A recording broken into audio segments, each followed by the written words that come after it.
When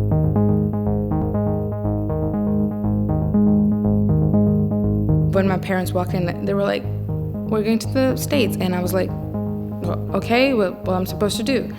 And then we're like, you're just supposed to pack, that's it.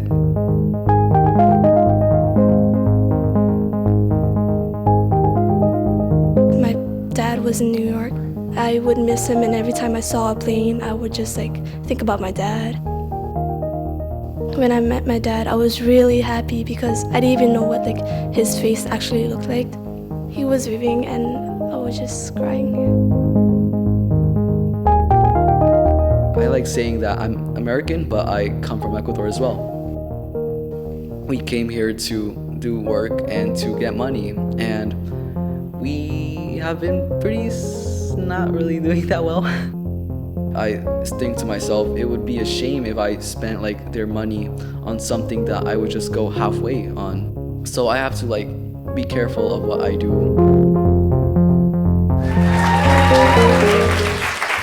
Thank you. I'm super, super honored to be here. This event is in order to give these performers a chance to tell their unique perspectives on being firstborn immigrants and first generation Americans here in different ways, in all kind of different ways. We have animation, we have spoken word, we got a rap song. It's gonna be hot. I'm gonna try not to be too corny or curse, and it's gonna be fun. My name is Janelle. None of you guys know who I am. It's all right, but I'll sign stuff after if you want. And but most importantly, it's not about me, it's about the performers. And I want you guys to make them feel welcome. It's really hard to get on stage and talk in front of a group of people, even though I'm making it look so easy. And so when I say clap, I want y'all to clap and just, be enthusiastic and make them feel welcome. Correct? You guys ready? Okay, ready. Yes. But first, more about me. I am from, they mentioned I'm Caribbean born. I'm from the Virgin Islands. You guys know where that is? I'm sorry? South of here, yes. In the so the U.S. Virgin Islands, it's weird because it's a U.S. territory, and so I don't need a green card or anything. So I'm in a middle ground of immigrant because the U.S. education system can be lacking, so a lot of people don't know that it's a U.S. territory. People say, "Where is that?" And I'm like, "You're free to go. You didn't know that?" But I know coming here, even though it's a U.S. territory and I'm considered a U.S. citizen, it's still jarring because I have an accent that you can't hear now. But if you're an immigrant who has an accent, you know that that's something that you might get teased for when you first get here, and you learn to turn it off. So I talk like this. When I could talk like this, I could turn it on and off. And so when you have an accent and you get older, it becomes something less that you're ashamed of and more like a superpower. Because people are like, whoa, right? So that's something cool about it. And so the video touched on a couple things that immigrants have to deal with, leaving your parents behind, leaving your family behind, missing where you're from, regardless of why you left. But our parents sent us here to have better opportunities than they have, and it's hard because you want to live up to their expectations, right? Become a doctor, a lawyer. I became a comedian, so I don't know what happened, but hey, sometimes my mom is proud of me. Tonight we'll have 6 performers, and again, I want you to be supportive of them. We're gonna bring up our first performer. He's a senior at Frederick Douglass Academy in the Bronx. He's been working with a program called Poet Link at Lincoln Center. He will be performing an original poem called If Donald Trump Was Black. I want y'all to start clapping right now for Al Hassan Umar.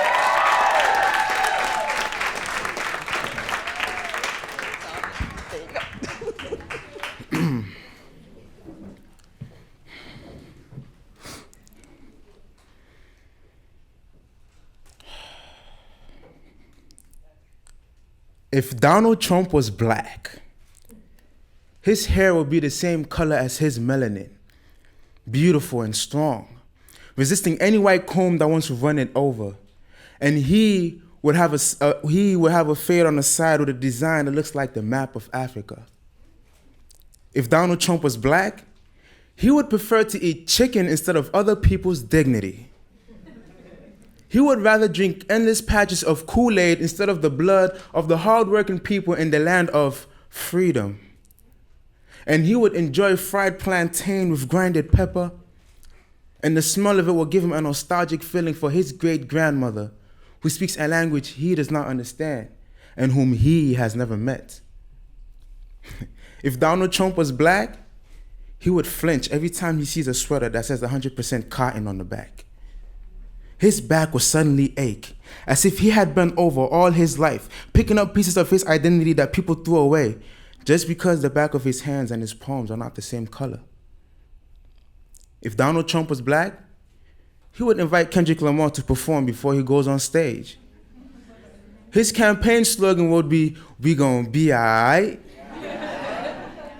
He will read a poem by Maya Angelou and intentionally wear a fuzzy warm sweater, an ivy cap, and beads around the neck, just like Amiri Baraka did. If Donald Trump was black, the Trump Towers would be called the Unity Towers. The interior walls would have paintings of his favorite heroes, like Frederick Douglass sipping black tea with Harriet Tubman, and Rosa Parks discussing last night's episode of the Underground Railroad with MLK, like everything's gonna be okay. The hallways would smell like ginger, and the exterior walls would reflect the beautiful smiles of people who pass by admiring his work. If Donald Trump was black, he would still tell stories about money, but in a different perspective. Like he would talk about how his father gave him a small loan of $1 million responsibilities, the struggle to balance between school and work, family and relationships, desires and commitment, a bacon, egg, and cheese, or a chopped cheese. And he would have neck pains also, from constantly having to turn around to see if death was still following him, because he would know as long as his skin was visible, he would never be safe. If Donald Trump was black, he would tell narratives, stories of discrimination, and the irony of the Emancipation Proclamation, and how slavery still exists through mental implementation, and how the subway seats next to him are always empty just because he's not Caucasian. If Donald Trump was black, he would look at me, lean back, squint his eyes, tilt his head to the side, scratch his chin, and say, "Bars, son, bars." If Donald Trump was black, the only walls he would build would be the walls of a room where leaders of various communities will come together and plan to make America great again. And he would not hesitate to tell me that he loves me and give me a hug, because he would know the value of his own sweat and the value of the sweat of his own people, only if Donald Trump was black. Thank you very much.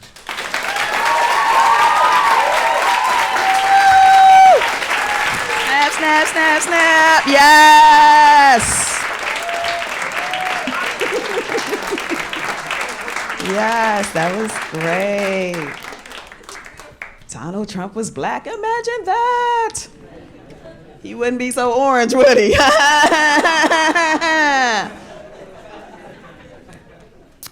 Our next performer is from Yemen, and he's now a student at Flushing High School. He has been working with the Moth, which I don't know if y'all know is a big deal, you know, and kind of jealous about that. And he'll be sharing his story about being a newcomer to New York.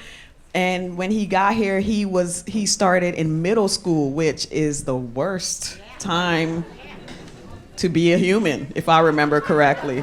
So you guys, you start, maybe I should wait. Should I wait until people are seated or till bring them up or just keep it going? Well, okay, you guys, start clapping for Mukhtar Essa.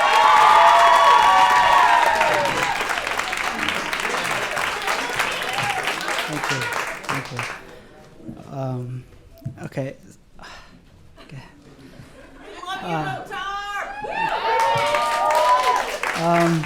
So back in Yemen, where I'm from, everyone spoke the same language.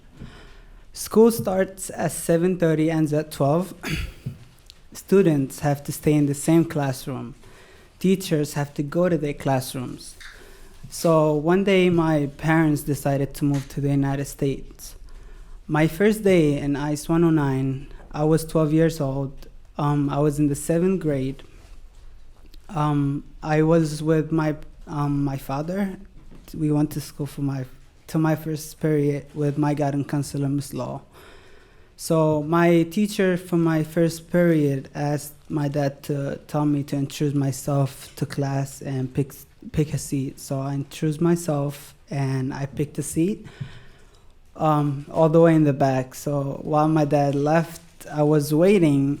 My dad and my guidance counselor left the classroom. I was waiting in the back seat, and I heard the bell ring. So I'm like, I know this the bell. Every school have it. So I'm just waiting. I see the students moving out the classroom. So I'm like, okay, like I don't want to go after them and get lost. So I kept sitting, and in my mind, I'm thinking the teacher's still on the other side, like sitting. So I turned around, I didn't see the teacher. I'm like, what the heck is going on? So I'm like, okay. So I left the room. I'm on the hallway. I have my program. They call my program. I was looking at it. It was a bunch of letters and numbers on the side, and I'm like, I don't know what's this. So screw it. I'm just gonna pick a classroom. So I picked a classroom. I went inside. I picked a seat. While I was sitting, the teacher went up to me and he looked down at me and started talking, and I was looking up to him, and I don't want to interrupt him, so I let him keep on talking. So when he finished, I was like, no English. So he looked down at me like, why you didn't say that at the first time, like, keep. So I was like, okay, and he picked my program out of my hand, and he went on the side. I should mention on the side there's computers. So I see him going through Google Translation, and he asked me what language I speak, which I know what language means. So I told him Arabic, and he put it, and we start communicating from there. So I get to know what's his name. His name is Mr. Michelat, and the subject was social studies, which is my favorite subject. Oh God, can't breathe.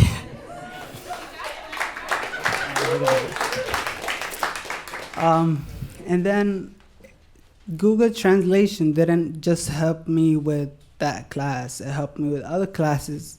It helped me to know what the name of the teachers, the classrooms I was going to. It helps me a lot. I remember days that I used to go home and I tell my dad it's too hard. Like, I can't do this. It's too hard for me. And he taught me one thing. He said, one day you're just going to have it in your mouth and you're just going to speak it, just like what I'm doing right now. It's crazy and amazing. Yeah. I remember days I used to see my report cards, and I used to see like 65, 70, and I'm like, why? I work hard, and I do a lot of work pasting and copying and typing and doing all that stuff, and I still get this grade. And I see other students, while they playing around in classroom, get a good grade, and I don't even have that. Like, I wish I was born in this country so I don't have to go through what I'm going through right now. And it was hard, and I hold on and waited, and I see my result the day they called me from the main office, and they were like, you graduating to high school. And it was shocking, and I was like, oh, I see my work from that. And again, I kept being going, and after school I went home. I was walking, and I was crying tears of happiness, and I couldn't wait to go home and show my parents, my stepmother, and it was a lot. And I went to the prom. I made a lot of friends. Some of them are here. I went to graduation, and it was fun too. And then my first day in Flushing High School, I went to my first period, which was an ESL class also, and instead of sitting in the back, now I sit in the front. I get to know the teacher's name and the class, what class I was in, of course. And sometimes I used to look at the back and go sit next to students who don't speak English at all. And I just look at them and wish that I speak their language and tell them to hold on, and it's gonna be fine. You just have to put more effort to it, and you'll be okay. And thank you.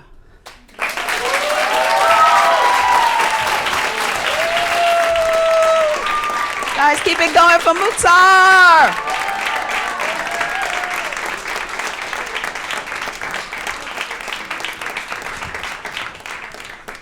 Trying to make me cry in here. I said I wasn't going. This is New York. Nobody cries. No, I'm joking. Oh, man. Next up, our next performer is from Guinea. She and some other performers tonight are from International High School, who I heard are deep in the house. International High School. Woo! Her name is Rama Ba, and she's been working with a teaching artist at her school, Kate Bell. You ready? And she ready. So you guys give it up for Rama Ba.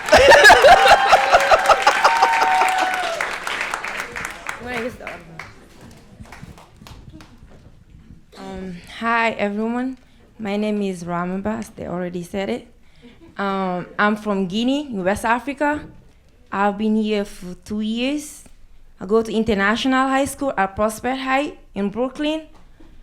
I'm gonna perform a monologue that I wrote in school from the TDF program.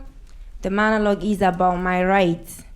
So I chose a character, Aisha, and she's in the subway on the 5 train.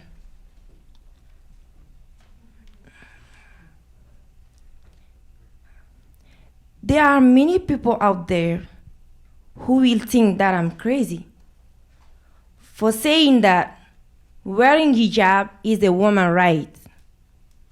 I mean, what is wrong with my hijab?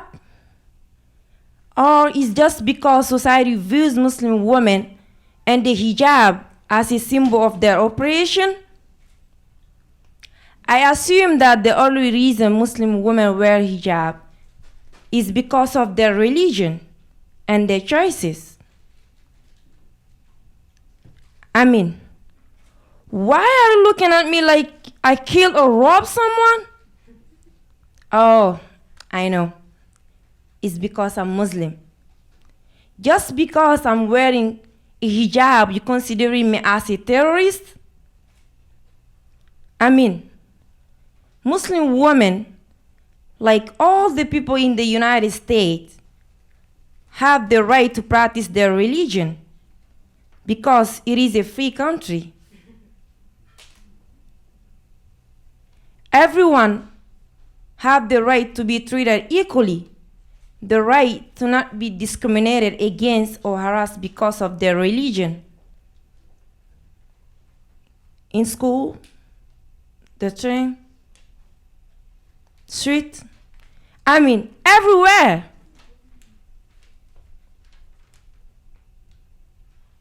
I mean, what did I do wrong? Oh my God, do you have to change your seat because I'm sitting near you? Damn, you're judging me for wearing a regular scarf. The way you treat me make me want to barf. I thought that in the USA, everyone had the same right and were treated equally. This war is getting me worried. I mean, we live in a world where women are beloved, respected for being naked, while others are being treated, Muslim women are being treated badly for being covered. Hey, I'm sorry. This is me, and no one can change it. Hey, okay, you hate me? No problem. I get it. But nobody have the power to stop me from practicing my religion. I guess you learned something today. I mean, a lesson that you will never forget. That Muslim women are winning. And they are good people. And I'm proud of it. Thank you.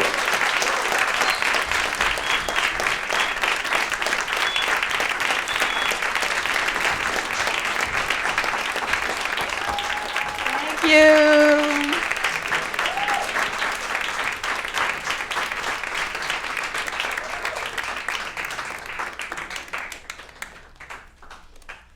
We're going to go right into the next piece, turning a little bit to current events. Akai Guri was a black man that was shot and killed by a police officer. That police officer was Peter Liang, a Chinese American. Peter Liang was recently on trial for that shooting. Our next performer, Michelle Yang, was watching it all unfold, and it felt personal. So you guys start applauding for our next performer, Michelle Yang.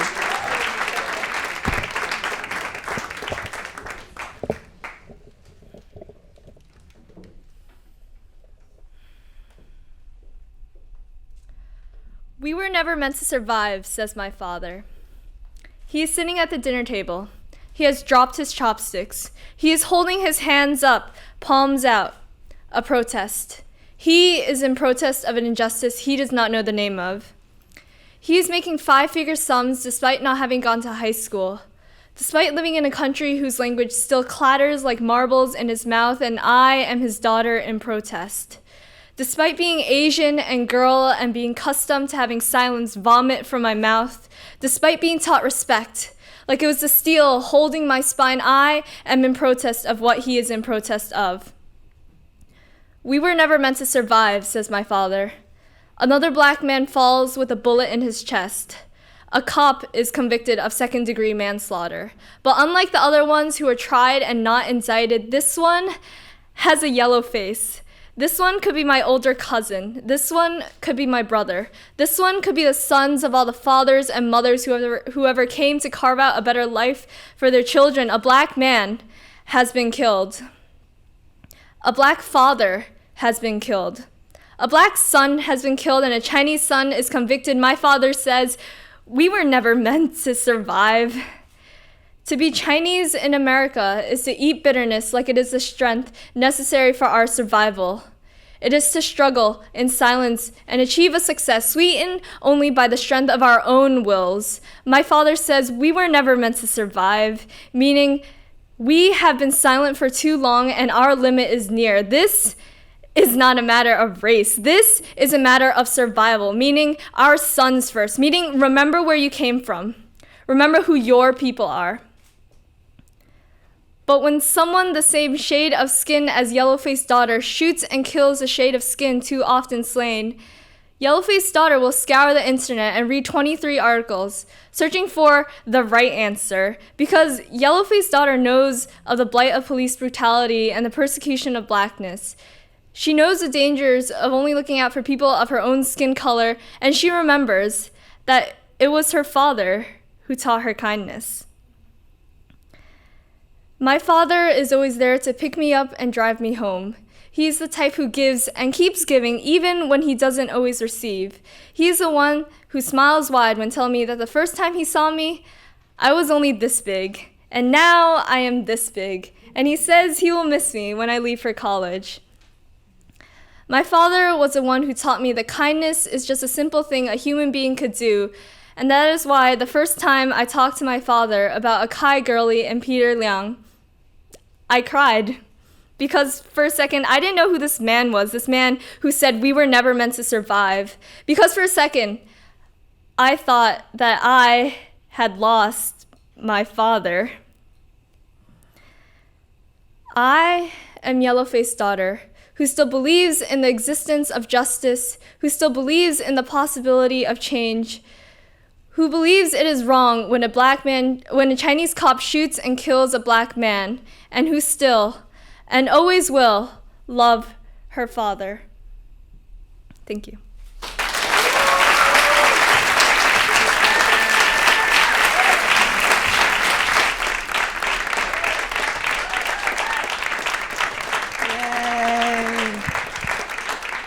Michelle is a student at Great Neck High School on Long Island, and she worked on that piece with Poet Link. And so I want you guys to give her another round of applause.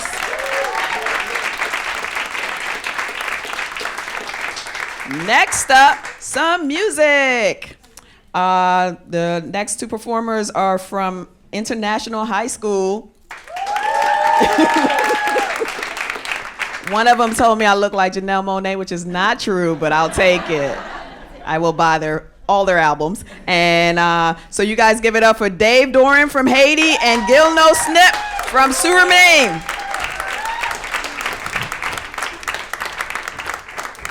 Hi, everyone. My name is Mark Malakapai. I was a social work intern at International High School Prospect Heights for the 2013-2014 school year. So I just wanted to kind of introduce the piece a little bit and also share a bit of why I'm here, because I know this is the young immigrants in the Big Apple. I qualify for the immigrants part, not so much for the young part anymore, unfortunately. But as a social work intern, I came up with a hip-hop therapy, hip-hop writing group. It's basically just a way to encourage the boys in our school who weren't exactly comfortable with sharing their feelings and doing it in a way that they were most comfortable in, which is via the medium of hip hop. I worked with some amazing young men, but 3 in particular stuck around the whole time. 2 of them are here with me, Dave and Gilno. Unfortunately, the third one is not with us. I actually thought I was able to do this. The third one, Manuel, he graduated in 2014, but unfortunately passed away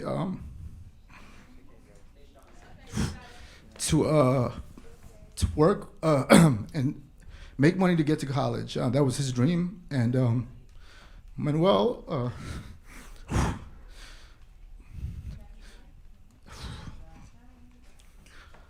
this is a lot easier in theory, you know? Was a dreamer, and he shares our dream. And I mean,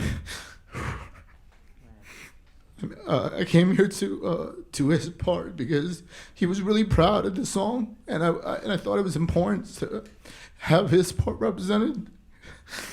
So yeah, I really thought it was a lot easier to do, but Manuel, this is for you. I know you're proud of us, and we are proud of you. And so this is our song, Long Way Away, and these boys right here are known as the Internationals.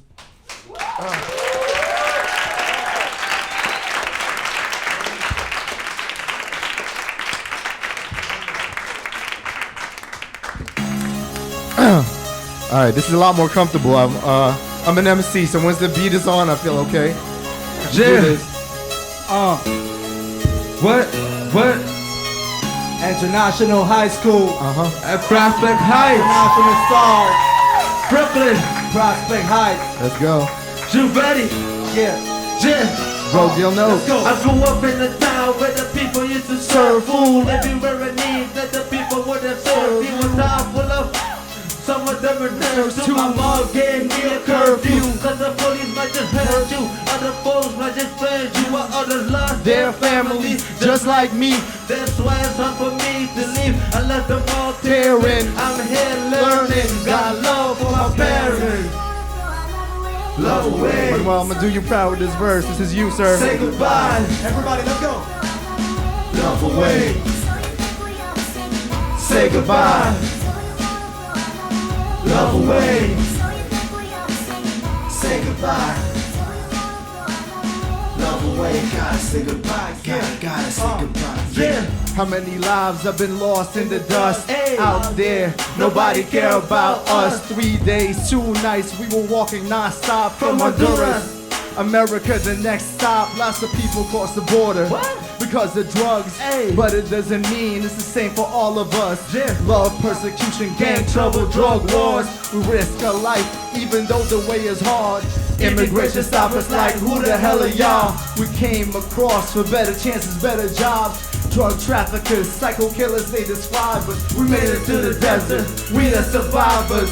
Now we in the promised land, it feels nice with our families living a new life. Nothing can stop us now, so what's up? I prefer to struggle instead of giving up. We love you, Manuel. Love away. Say goodbye. Love away. Everybody, let's go. Hey, say goodbye. Love away. Say goodbye. What? Love away. Gotta say goodbye. Came to USA, now A resident in Brooklyn. no more friends to the people who are bullying. Bullying, work hard, play hard, To my brother cracking. To my brother cracking, Yeah. To my I don't follow People Just live out and pray God. Came from a country when situation was Was bad. bad. Got 16 years old, there is a without a Bad. 2030. What? Best friend died, what a life. Leave a country to another, that's truly crazy. L-I-F-E is simply crazy. No more fear, God put Strength in me. What? Dacă ne diga veni no sama feki kato până sama When I say no yo puki no fe mo ne puki yo papa fe I think I think I'm fair No papa to America we get your I'm together Shout out to my family Phuket Yeah Let's go Yo love away Say goodbye. Say goodbye Everybody let's go Hey love away Say goodbye. Love away. Say goodbye. Love away. Gotta say goodbye Gotta say goodbye One more time. Everybody Say goodbye. Love away. Gotta say goodbye. Gotta say goodbye. Yeah. Make some noise. Manuel, we love you. Yo, make some noise for Manuel real quick. Rest in peace, Manuel. Yeah. Hey. Thank you. I get out. Yeah. Yeah. Thank you. Thank you.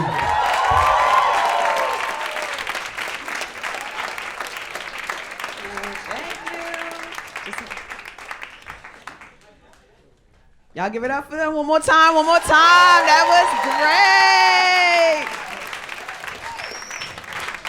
great. Came here from the, okay now. Came in the summer, I didn't have winter clothes. Anybody had that experience? Shorts in the snow for a summer. Okay, all right. I remember that. We've been hearing all these wonderful spoken word performances tonight, and that is great because some of these students, English isn't their first language, so this is really admirable what they're doing, and it takes guts. So I want you guys to give them another round of applause.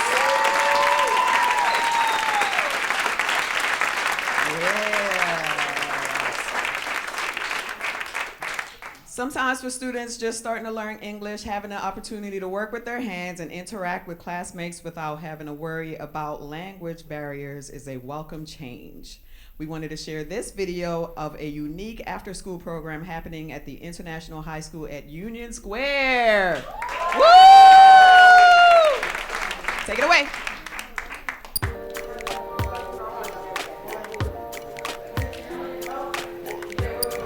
My name is Aliba. I'm from Senegal.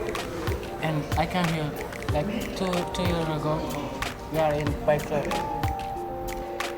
We meet twice a week and students overhaul bikes. They learn how to work on bikes, like from the hubs, the bottom bracket to the headset, everything, and then they earn those bikes at the end.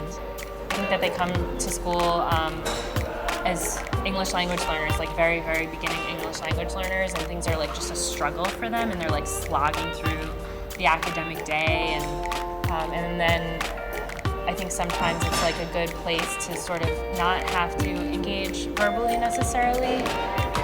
In my country, it's not like a lot of women riding bike. Mostly it's men who's riding bike. And I don't want that to happen. I want to be a woman who's riding bike and express myself in the city and everywhere. I like bike club because I love to help other people. I like that we all have like different cultures and we always find the like a connection between everybody. If you want to fix something you don't know how to fix, you ask someone and then they help you how to figure out. What I like about bike club is exercise, and then you get health better and also no pollution.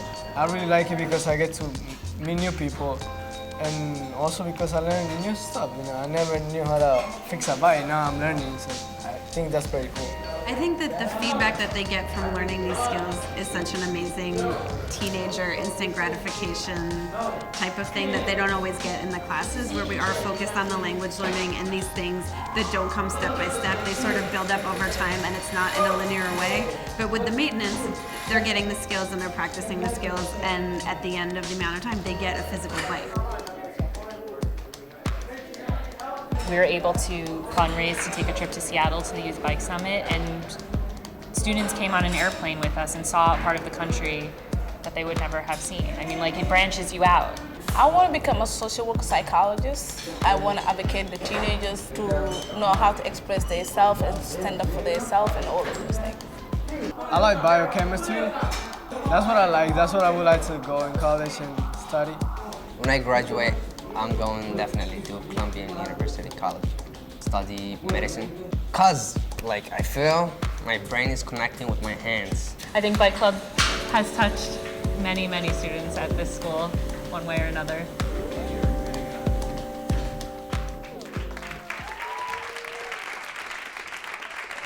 Hi, guys. Thanks for coming.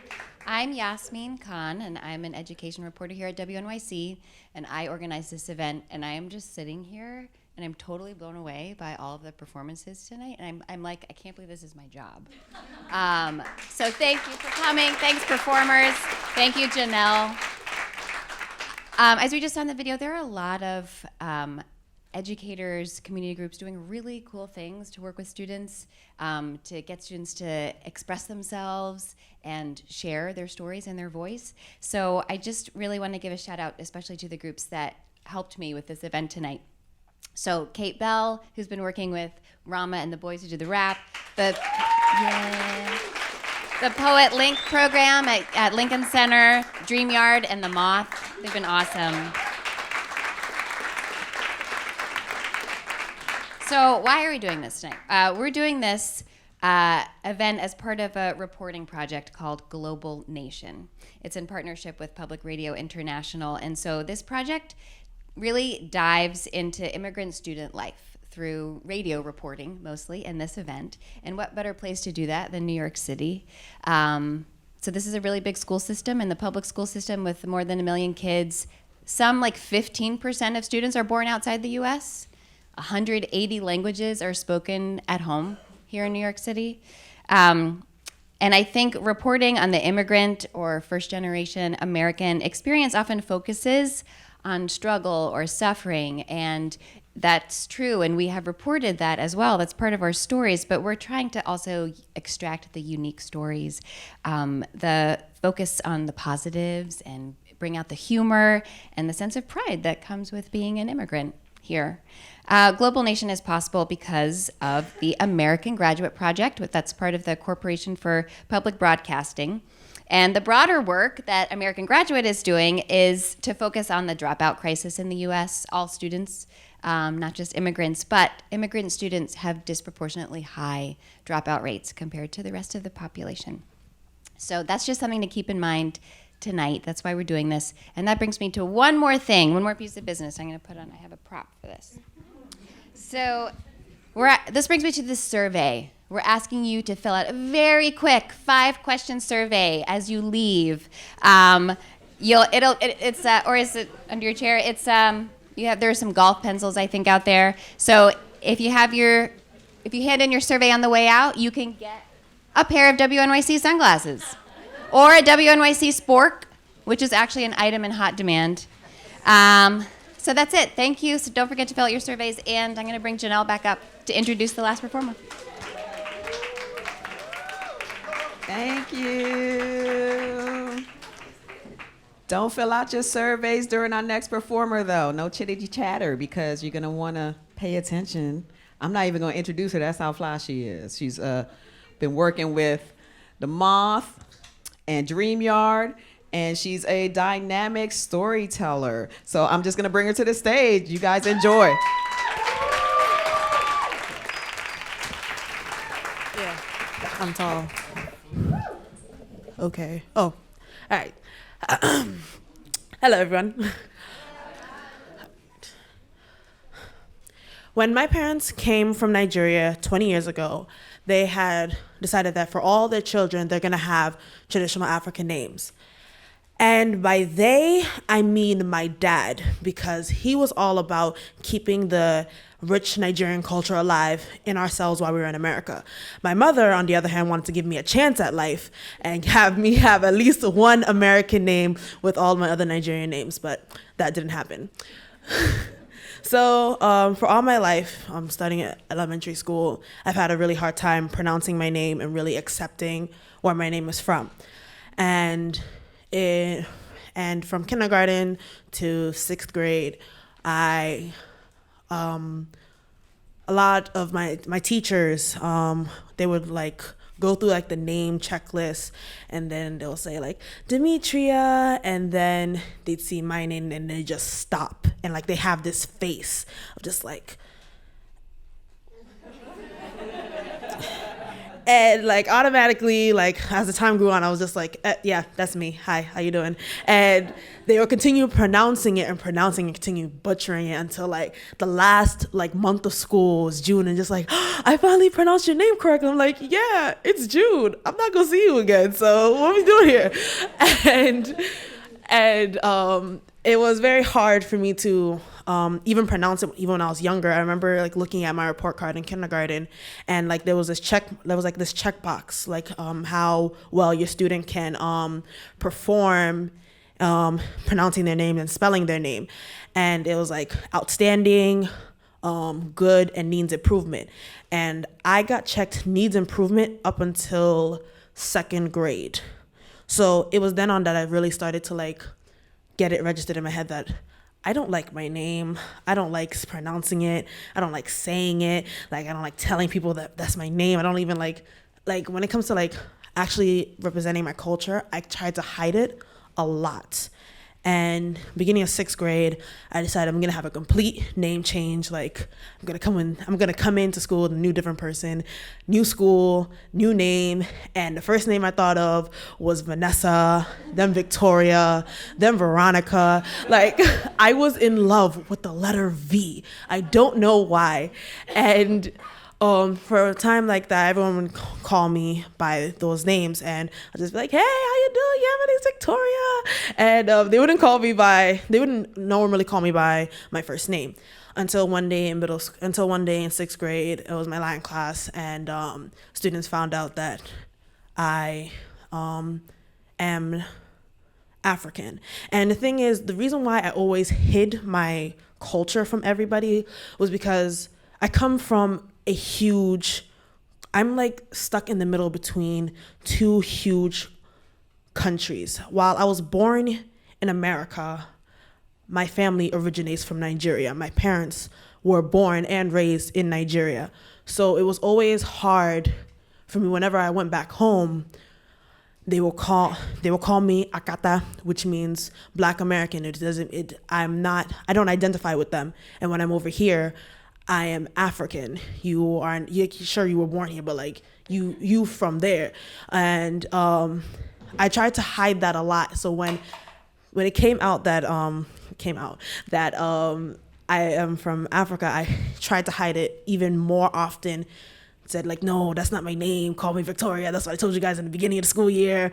And in 7th grade summer school, I was in class with a few of my classmates, and it was like really hot, like sweaty, and like my friend brought her guitar in and like to ask my teacher to like to fine tune it, and like it was like a nice quiet scene, like everyone's doing their work, and then like my teacher just strumming the guitar, tuning it all nice and neatly, and it's like very, very peaceful, until one student says and points at me and says, "Hey, she says that she's not African." And that's when the scene just suddenly shifted and stopped. Now, this teacher, he was also from Africa as well. And when he stopped, he looked straight at me and said, "You are not from here. Let's get that straight in your head. You are from a beautiful country. You're from a beautiful continent, and you should embrace that. Yes, you were born here, but you originate from there." And the reason why this stuck to me so much was because this was somebody from the same continent as me saying that I am one with them. And it really, like, I heard him, but I didn't want to hear him because it was the only time that I heard that during my middle school time. So put that in the back of my head, back of my mind, and went on to high school, and it was like God brought back that quote that teacher told me, and it was 9th grade theater integration, and I was in my school's black box theater. It was hot, musty. I mean, like everything, like just like so tensed up, and one boy stands up out of nowhere, like just starts violating all of the Africans in the room, just disrespecting them. And my school has a lot of mixed cultures in the classroom, and nobody said anything for a good minute or two. And before the teacher finally realized what was going on, I stood up. I looked him straight in the eye and said, "Don't violate my people." And when I said that, I felt such a huge relief, and a huge weight has been lifted off my shoulder, because it was just like, it was like I was meant to say that, and I was meant to accept who I am and accept my culture. And yes, I am African, but I'm also American. I'm Nigerian, but I'm also a New Yorker. And I'm still trying to mix that all in together, and it's still a bit of a hard thing to deal with, but I feel like whenever I say my name, it is the first step into accepting who I am. Are you guys ready to hear my name? Yeah. My full name is Machuku Onyinyechuku Dimoriako. Thank you.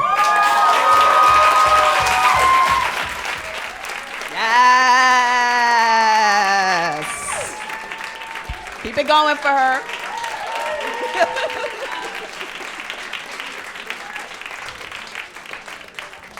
Thank you guys. That's our final performer, and thank you guys for coming out. We're gonna have everybody that was on the show up on stage for a final bow. Oh, no! Boys just gotta show out, you know? And I'm gonna just I'm gonna move aside, because I ain't do nothing. It was all about them. So you guys give them another round of applause. Take a bow, you guys, take a bow. Take a bow, yay! Okay.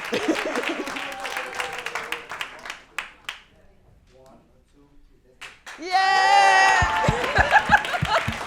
Thank you guys, good night.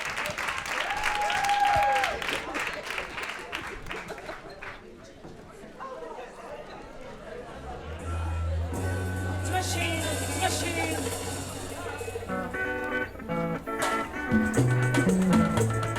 Immigrants.